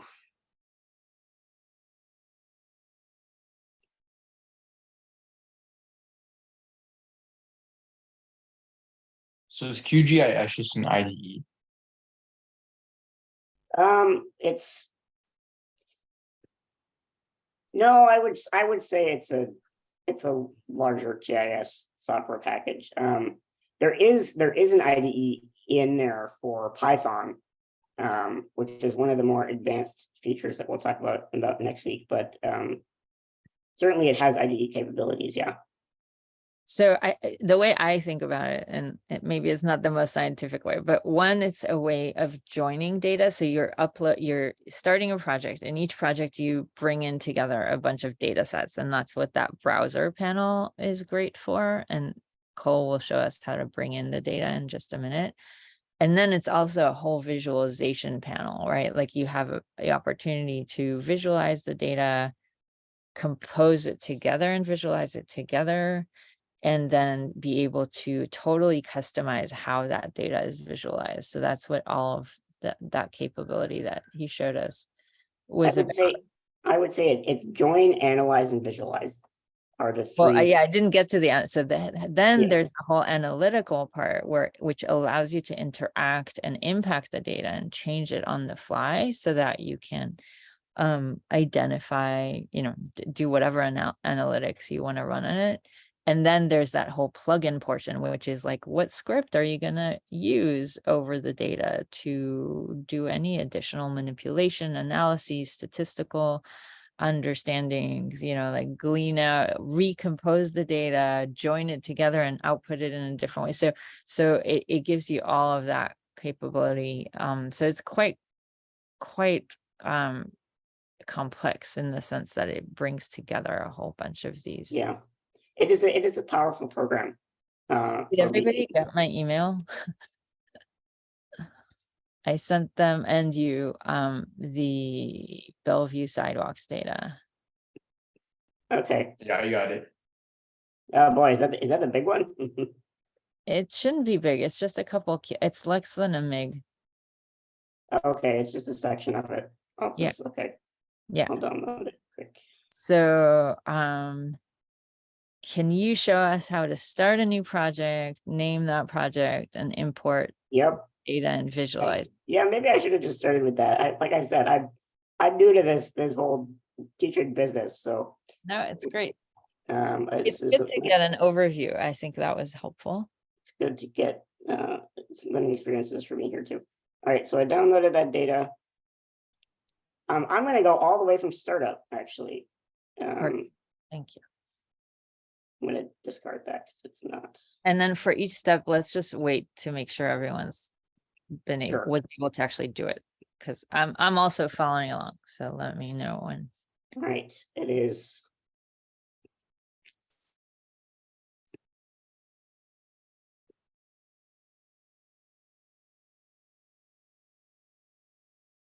It's going to take a minute because I got a lot of plugins in there.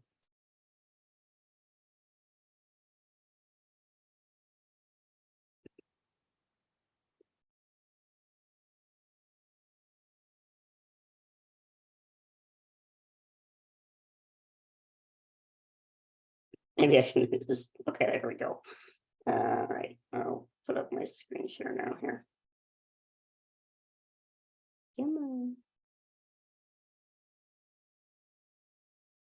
Okay, so I guess my QGIS actually opened up a new title project, but if everyone can go and hit, you may get a different opening screen. Does anyone have a startup screen that looks significantly different? Mine shows a Ukrainian flag. Yeah, okay, so you're getting the home page. I turned the home page off. Would it be helpful?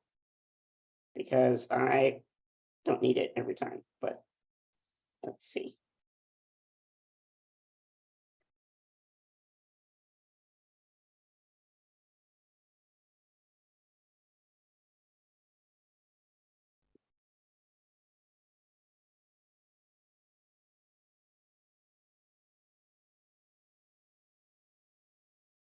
Okay, well, let's see. Launch. Can everybody get to a place where they can start a new project? It's either going to be up here in the project menu, or it's going to be kind of in the center of your top center of your screen, depending on what. Was anyone not able to start a new project? Cool. Project new. Okay. Cool. So that should get everybody to this page or something similar to it. Your panels may not be the same.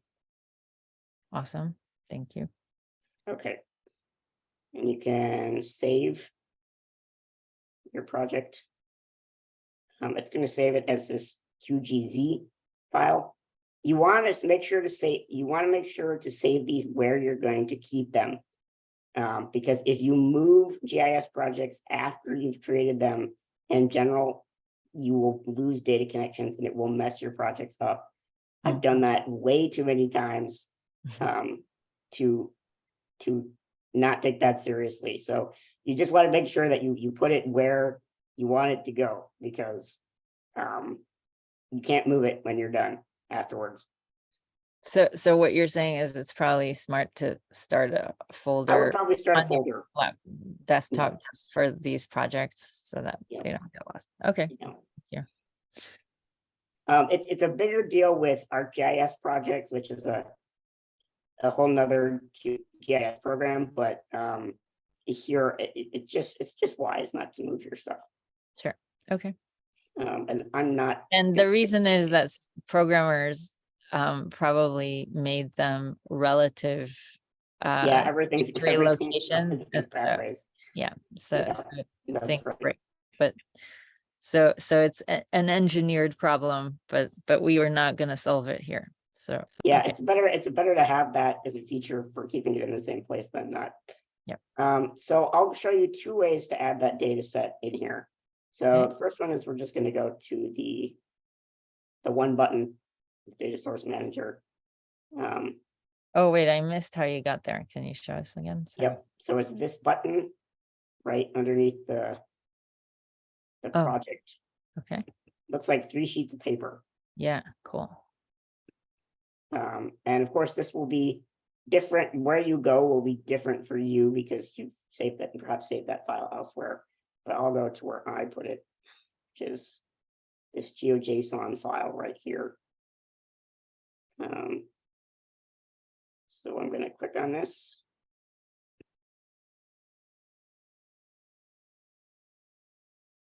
And the source type is a file? The source type is a GeoJSON. So this is just in the browser.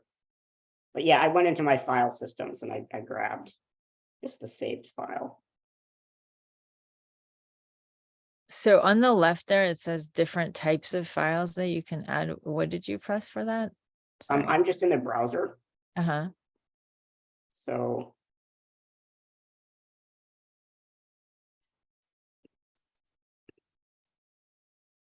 this is just the file browser. Got it. Okay, now I So understand. you can also access that browser via the browser pane that I have in the bottom left corner here. I'll make that a little bit bigger, but as you can see, that looks very similar. Mhm. Um, So it's is just- everyone able to access the file they downloaded from the email here? Yep, this is everybody. I'm not able to. Okay. Where did you play? Do you remember where you put that? Is it in like your downloads file or something? Do I need to move it into the same folder? No, you don't have to. So the point is that when you're importing data, it can come from anywhere. It will, when you save your project, it will get resaved under that project. Yeah.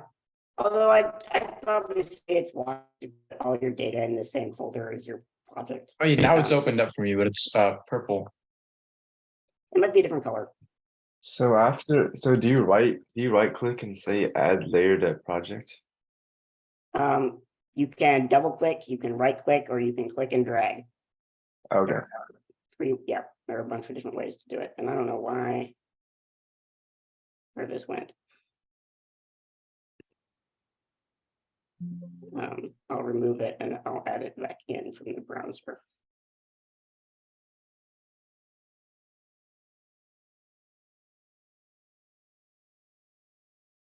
And this is Uh, where'd it go?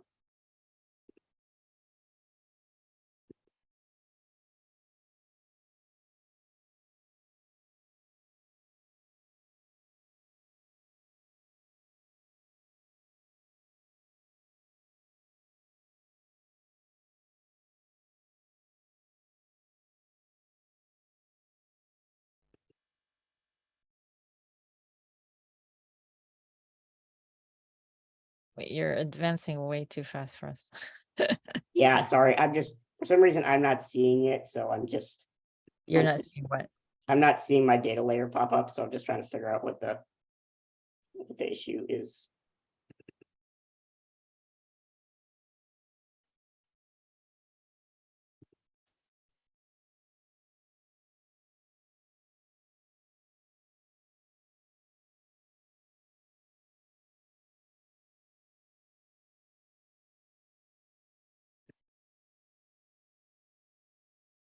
Having an issue with the rendering. Hmm. So depending on what type of computer you're using, adding in files can take a really long time if they're large.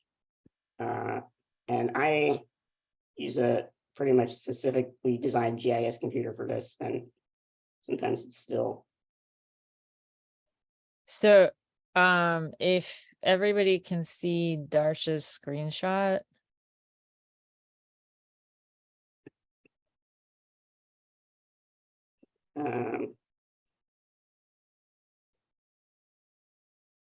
Put in the chat. That, Yeah. so we will help you call troubleshoot. I bet one of the issues is that you are in a specific coordinate right now. Did you zoom to the layer? Yeah, that's what's Yeah. weird, is that it's not Huh. who is seeing what Darsh is seeing?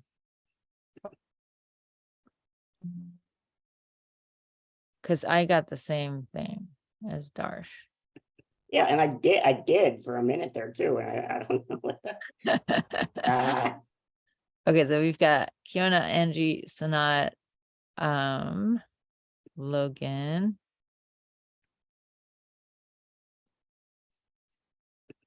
That is really strange. Shauna.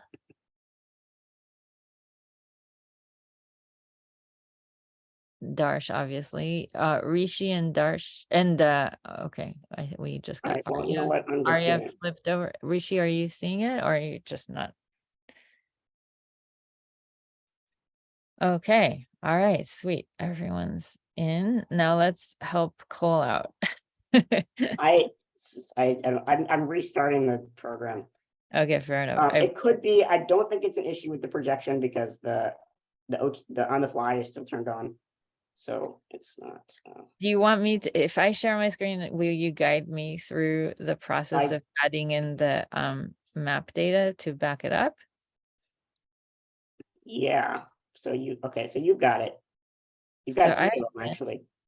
Yeah, I know, because I tried the 3 different ways of adding the layers that you mentioned with the double clicking.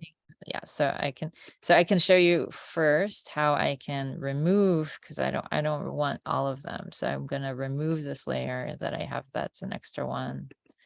And I'm gonna remove. It's working now. I don't know what. Oh yeah. I don't know what that was. Just tech gremlins. Okay. Well, I'm here. So do you want to flip back to you or? Sure, I can. Okay. If it's. Because the next step is to bring in the map data to show us the environment, right? Yep. So like where it is. I'm trying to think of the simplest way to do that because most of them are plugins.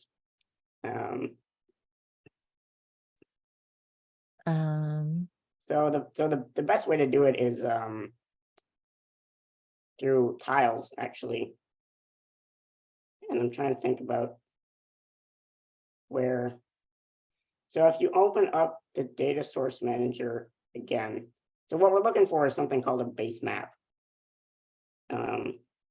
And you click on XYZ. Oh, this is not going to be. Does anyone have an XYZ connection in there for tiles, or is that? Yeah, it just comes up with OpenStreetMap by default. Yeah, so we'll just do that for now. So just click on OpenStreetMap. This one. And at the bottom there. And how did you open the connection details? Because I'm just showing the top. Oh, you're just. Well, I don't. If you go in there and select it, it should. If you click on edit, you should be able to bring up the XYZ connection. That's for a Mac, maybe. Yeah. So are people able to see the URL? That's the important part, because sometimes the URL doesn't import automatically, and then that's an issue. Problems. So what we're doing is we're collecting map tiles from OpenStreetMap to use as a background layer for our map. Yeah. And then at the end you'll hit add and close. So as long as the URL that you're showing is exactly the same as Cole's, which should say https tile.openstreetmap.org zxypng, then you're good. Yep. And there's a whole bunch of places to get XY Z tiles, but we'll just go with the one that's in there by default. And so then how do you get it to match your, how do you get it to back up the data behind you? You should just hit add selected layers to map.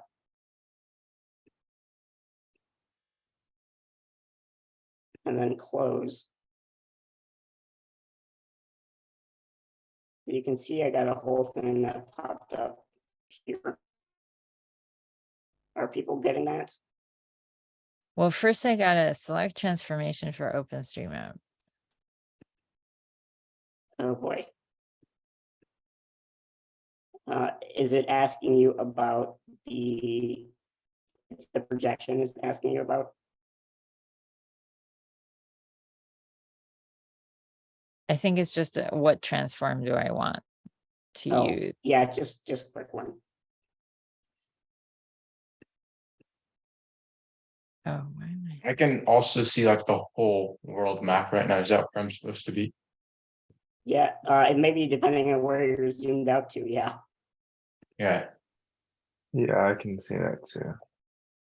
So if you zoom back into the Bellevue Street layer one, right click it and hit zoom back to layer, it should bring you back in. Now, your layers are probably in the wrong order. Mhm. So you do need to drag that OpenStreetMap layer in the layers tab. You do need to drag it so that it is below your Bellevue Streets layer. That's better. Who wants to? Yeah, that looks good. So I'll stop there and wait for everybody to get there. How do you get it like on top of each other? Yeah, so in the layers Layers. panel, Layers panel up in the top right, top left. You just click and drag. it might not be in the top left for you. It might be on the bottom left. Yeah, Oh, yeah. I mean like, it's in the top left for me, but yeah, I mean like, how do you get the what shows up to match up? Because mine is like over the middle of the ocean right now. Is there a way to like drag it around? Or? oh, you know what? Your projections are messed up. I Oh, wonder if your OTF setting is off. So basically what's happening is that you're having two different projections that aren't matching. So one of them is in a map projection is when you like flatten out a globe to be a map. Why don't you go if you go into project properties, let's see, project properties. Let's see. You go under CRS. Which is the coordinate reference system. Yeah, So do you have anything checked here? no, mine is blank. Yeah, I don't have anything for I don't have anything for recently used either. Oh, yeah, you might not. Yeah, I'm just trying to remember where because that shouldn't be happening. There should be a feature inside QGIS where it auto aligns projections. do you want her to share her screen so we can? Yeah, that might be helpful. Yeah, Oh. my screen's kind of messy. Give me a second.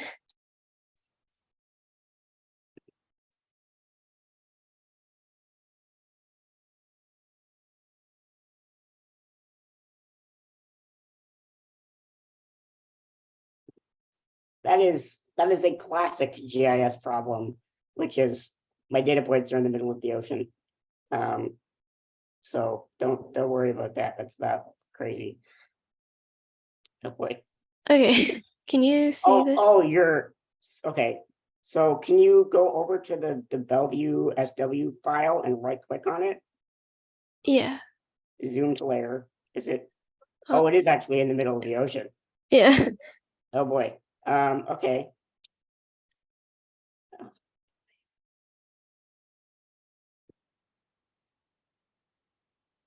I'm supposed to know this. Why don't I know this? Okay. I'm not sure. Okay.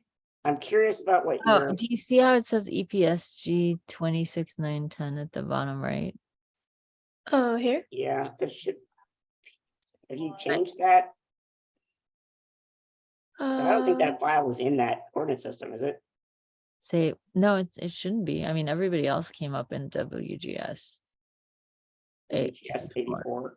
Yeah, Change that to if it's EPSG, it's 23. yeah, see, mine is an ESPG 4326. And it shouldn't matter because of the on the fly thing. So that's what's weird. Yeah, it's okay. But do you see how it localizes it to about right? Do you see how in the world map on the right there, it did show it in that's interesting. What should I change this to? The bottom right thing. Yeah, 54326. I don't like to mess with the projections, but yeah, try. So click on that Okay. and 4326. so type up in the filter box, type or WSG84. Or is it WGS? Yes. It's WGS 84. A4 or 84. 84. Oh, 84. Yep. And then scroll. See, why am I getting all the French ones? Keep going.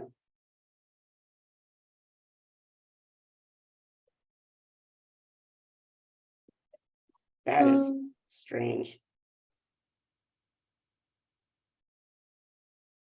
I do want to be cognizant of time. So this Yeah. is really where we wanted to, as far as we wanted to get today. And of course you can keep playing with it and work through the documentation. There are also some awesome tutorials that can allow you to get much more. Unfortunately, I am not sure what your problem is right now because all of the features that QGIS has built into it are built in so that this doesn't happen. And I'm not sure why it's happening. That's okay. And find a time. So one thing I would suggest is Kiana, like close everything off. Don't save this project and start up over again. But I think if you right click on that Bellevue, yeah, and then you go to the there's one option which is like the CRS for this layer. Yeah, properties should be in the. So set layer CRS. Yeah, try. And if you scroll all the way down to WGS 84. Oh, wait, what? Well, no, it's right there. Yeah, you got it. Okay. Yeah. Do you see where it says WGS 80, the bottom one in your middle panel there? Yeah. This one? Yep. And just say okay. And where's That's weird. somewhere else? Somewhere in So Spain. what happened to OpenStreetMap then? What if you now if you go to right click on that? Oh, interesting. Now if you right click on that Bellevue set and you set go back to the same layer CRS and then set project CRS from layer. Now where are we? Oh dear God. I think it got lost. Okay.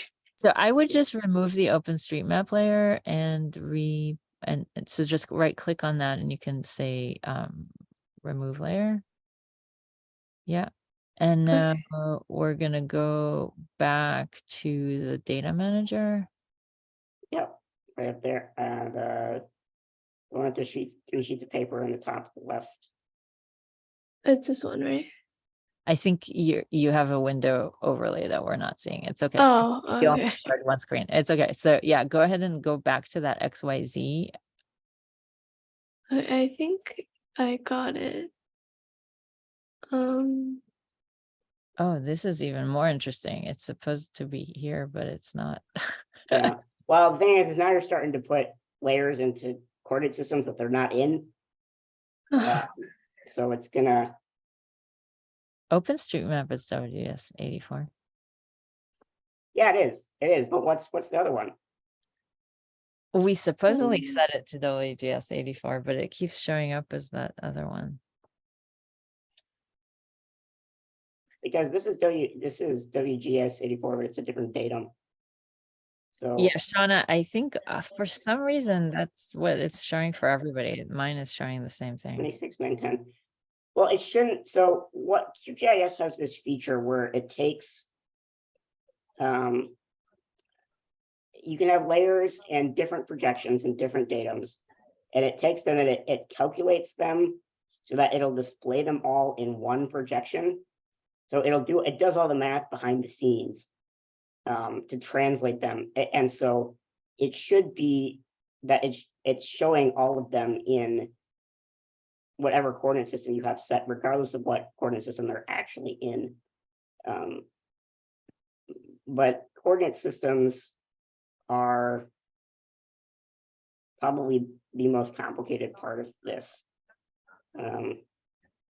So And we'll I'm talk not about them sure. next time. Why don't we Okay. We pick it up? won't actually talk about that next time. We'll talk about it the time after that, but maybe I should Oh, really? Okay. maybe I should move those around a little bit. I had a question because my application crashed. So where do I find the recording of the meeting? Yeah, I'll send that around, and I'll also send around another practice data set that might be a little bit smaller. But this is pretty small. It should, like, this is around Yeah, the, this isn't too big. Okay. I'm sorry, I don't know what the problem is there. I've had that problem in other software, but I've not ever had it in this one. That's all right. I'm gonna see if I can fix it with a new project. okay. Yeah, and if not, email us and we'll set up a troubleshooting time. Yeah. Okay. Sometimes weird stuff just happens. So, okay, so thank you everybody for your time. If there are questions that we didn't address today, please send them by email and I'm happy to respond. I will follow up with an email that will have the recording, how you can access it, and also I think another like practice that you can do this week, and a thought question having to do with what personal project you might be interested in doing, and I'll give you some options. So that will be our sort of agenda for this week, is to do another little practice with QGIS, and to think about what personal project you might be interested in pursuing. Any questions I can answer right now? And I'm sorry we went over. We'll make a better attempt at finishing on time next time. Is our next meeting next Tuesday, same time? Yeah. And then the email is kind of confusing. It's one kept saying 8 weeks and it said the thing was 20 weeks. Like, how long is this program? Yeah, so 8 weeks we will get together to learn the fundamentals together, and then the other 12 weeks are to finish up those projects that you will be doing in a group of 2 or 3. So those will not have the same weekly meetings. All right, but we still have meetings for those.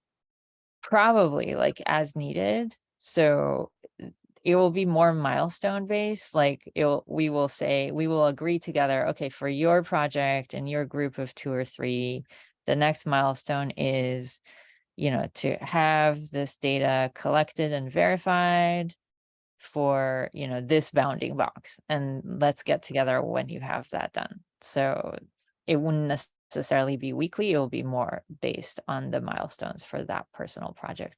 That's why I can't like tell you in advance, because it will be dependent on what that project is. Okay. And will we release like a research paper or something from this? Like, how is it going to work? That's the hope. Yeah. It depends on how much people are able to invest in actually getting that project to completion. But yes. And there's a geospatial data science meeting in Portland next year that I'm hoping we can submit these to. So cool. Thanks everyone for your patience. Appreciate it. Yeah. Thank you. And Thank you guys so much. Yeah. Thank you. Thank you. You guys take care. Thank you. Yep. Thank you. Bye. Bye. Thank you. Bye.